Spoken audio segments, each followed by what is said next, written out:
ISROയുടെ PSLV C-62 വിക്ഷേപണം പരാജയം. ഇന്ത്യയുടെ ഭൗമ നിരീക്ഷണ ഉപഗ്രഹം അന്വേഷണ ഉൾപ്പെടെ 16 ഉപഗ്രഹങ്ങളെ വഹിച്ച PSLV C-62വിന്റെ മൂന്നാം ഘട്ടത്തിലാണ് സാങ്കേതിക പിഴവുണ്ടായത്. 2025 മെയ്യിലെ PSLV വിക്ഷേപണവും പരാജയപ്പെട്ടു. 1-0. S-139 motor and both strap-ons ignite. Here's the pillar of fire meets the canvas of blue. PSLV C-62 flying the umbilical tower, a majestic lift-off. Normal and majestic lift of.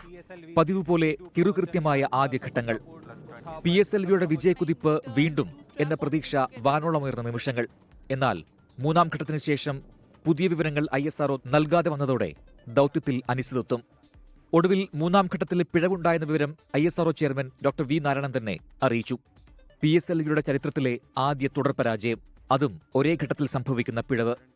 End of the third stage, we are seeing little more disturbance in the vehicle roll rates, and subsequently there is a deviation observed in the flight path. We are analyzing the data and we shall come back at the earliest. അതിർത്തി നിരീക്ഷണം, ദേശസുരക്ഷ എന്നീ ലക്ഷ്യങ്ങൾ മുൻനിർത്തി Indian പ്രതിരോധ ഗവേഷണ സ്ഥാപനമായ DRDO വികസിപ്പിച്ച അന്വേഷ എന്ന ഭൗമനിരീക്ഷണ ഉപഗ്രഹമായിരുന്നു റോക്കറ്റിലെ പ്രധാന പേലോഡ്. ഒപ്പം 6 വിദേശ രാജ്യങ്ങളുടെ ഉൾപ്പെടെ 15 ചെറു ഉപഗ്രഹങ്ങളും. ഇന്ത്യൻ സ്റ്റാർട്ടപ്പ് കമ്പനികളുടെ പേലോഡുകളും ഇവയിൽ ഉൾപ്പെടുന്നു. വലിയ നിരാശയാണ് തുടർപരാജയത്തിലൂടെ ISROയ്ക്ക് ഉണ്ടായിരിക്കുന്നത്. കഴിഞ്ഞ വർഷം മെയ് 18 നടത്തിയ PSLV വിക്ഷേപണവും പരാജയപ്പെട്ടിരുന്നു. അന്ന് രാജ്യത്തിന് നഷ്ടമായത് EOS-09 എന്ന തന്ത്രപ്രധാന ഭൗമനിരീക്ഷണ ഉപഗ്രഹമായിരുന്നു. അന്ന് സംഭവിച്ച സാങ്കേതിക പിഴവ് വിശദമായി പഠിക്കാൻ നിയോഗിച്ച ഫെയിലർ അനാലിസിസ് കമ്മിറ്റി റിപ്പോർട്ട് ഇതുവരെയും സമർപ്പിച്ചിട്ടില്ല.